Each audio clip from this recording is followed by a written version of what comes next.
নমস্কার, কেমন আছেন সবাই? ঘরে বাইরে নতুন একটা ব্লগে সবাইকে স্বাগত জানাই। ওয়েদারটা দেখুন কি সুন্দর, মেঘলা মেঘলা আকাশ। দেখে মনে হচ্ছে যেন শরৎকালের আকাশ। পুজো চলে এসেছে, পুজো চলে এসেছে। একবার করে মেঘ আসছে, আবার একবার করে রোদ্দুর হচ্ছে। এই করছে সকাল থেকে। আর এদিকে আমার আজকে খেয়ে দেয়ে কাজ নেই। আকাশে মেঘ, এদিকে দিয়েছি আমি বড়ি। জানি না বড়িগুলো শুকোবে কি না। আজকে যে বড়ি দেবো ভাবিনি। আসলে ইডলি বানানোর জন্য চাল আর ডাল ভিজিয়েছিলাম। তো দেখলাম ডালটা অনেকটা বাটা হয়ে গেছে। ভাবলাম একটু বড়ি দিয়ে রেখে দিই, কিন্তু আকাশটা যে এরকম হবে ভাবিনি। এদিকে রান্নাটাও শুরু করেছি। ফ্রিজে বেশ কতগুলো পটল ছিল। আর বাজারে যখন কিনতে যাই পটল, কি সুন্দর দেখে মনে হয় সবুজ সবুজ কচি কচি পটল। যেই না বাড়িতে এনে 2-4 দিন রেখে দিই, পটলগুলো সব হলদে হয়ে যায়।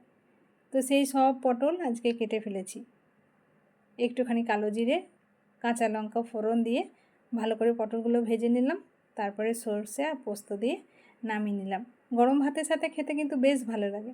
একটু মিষ্টিটা আর ঝালটা পরিমাণ মতো দিলে ভালোই লাগে। এদিকে বলতে না বলতেই দেখুন শুরু হয়ে গেছে কিন্তু বৃষ্টি। বড়ি আমার আর হলো না। কী আর করি, বড়িগুলো তো আজকে আর শুকোবে না মনে হচ্ছে। সেই বড়িগুলোকে বড়া ভেজে খেতে হবে। ভালোই জোরে বৃষ্টিটা এসেছে। আবার তো শুনছি সাইক্লোন আসার কথা। সাইক্লোন আসার আগে পরে এরকম হালকা ফুলকা বৃষ্টি হতেই থাকে। আমার মনে হয় তারই প্রভাব হয়তো। তো একবার করে রোদ্দুর উঠছে আর একবার করে বৃষ্টিটাও আসছে। তো সত্যি সত্যি বড়িগুলো কিন্তু আমার হলো না। বড়িগুলো আমাকে বড়া ভেজেই খেতে হবে, কারণ এই বৃষ্টির মধ্যে তো বড়িগুলো শুকোবে না, ডাল বাটাটা কেন নষ্ট হয়। সে কারণে ভাবলাম বড়া ভেজে নেব। আর আজকে সকাল থেকেই ঠিক করেছিলাম যে আজকে কাঁচকলার কোপ্তা বানাবো। ফ্রিজের মধ্যে কাঁচকলাও ছিল।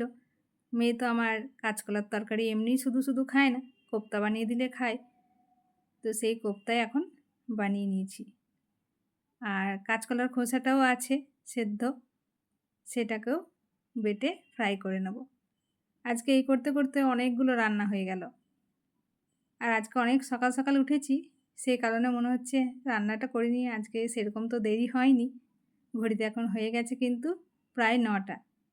চলুন রান্নাগুলো একে একে কমপ্লিট করে নিই। আর এই রান্না করতে করতে কিছু কথা শেয়ার করি। যখন আমাদের কাছে কোনো জিনিস অনেক থাকে তখন তার মূল্য আমরা বুঝি না। আর যখন আমরা মূল্য তার বুঝি তখন আমাদের কাছে সেই জিনিসটা থাকে না। যেমন এই তালের কথা। আজকে নিয়ে এসেছে তাল। শুধুমাত্র তাল নয়, সিজনে যে কোনো ফল, তাল, আম, জাম, কাঁঠাল যাই বলুন না কেন, আমরা যারা শহর বাজারে থাকি তাদেরকে তো প্রত্যেকটা জিনিসই কিনে খেতে হয় অনেক মূল্য দিয়ে। আর গ্রামে তো এই সমস্ত জিনিস বিনামূল্যেই পাওয়া যায়। তবে অনেকে আবার এগুলো খেতেও পছন্দ করে না।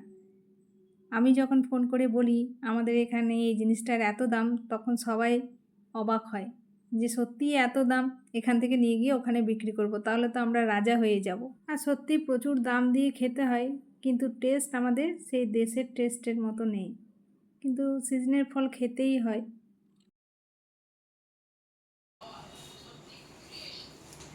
কি আসলো?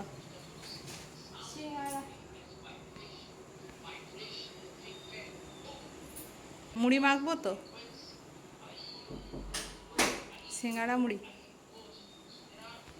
আজকে সকালেই বলেছিলাম ইডলি হবে, তো ইডলি বসিয়েও দিয়েছিলাম, একবার তো হয়ে গেল। আর চলুন আজকের মতো ব্লগটা এই পর্যন্তই রাখছি। আজকের এই ভিডিওটা আপনাদের কেমন লাগলো কমেন্টে জানাবেন। আর ভালো লেগে থাকলে একটা লাইক করবেন। আর আমার নতুন বন্ধুরা চ্যানেলটাকে সাবস্ক্রাইব করে দিয়ে আমার পাশে থাকবেন। আবারও খুব শীঘ্রই ফিরে আসবো নতুন একটা ব্লগ নিয়ে। আপনারা সবাই সুস্থ থাকবেন, ভালো থাকবেন, সাবধানে থাকবেন। দেখা হবে খুব শীঘ্রই পরের একটা ব্লগে। Bye, good night.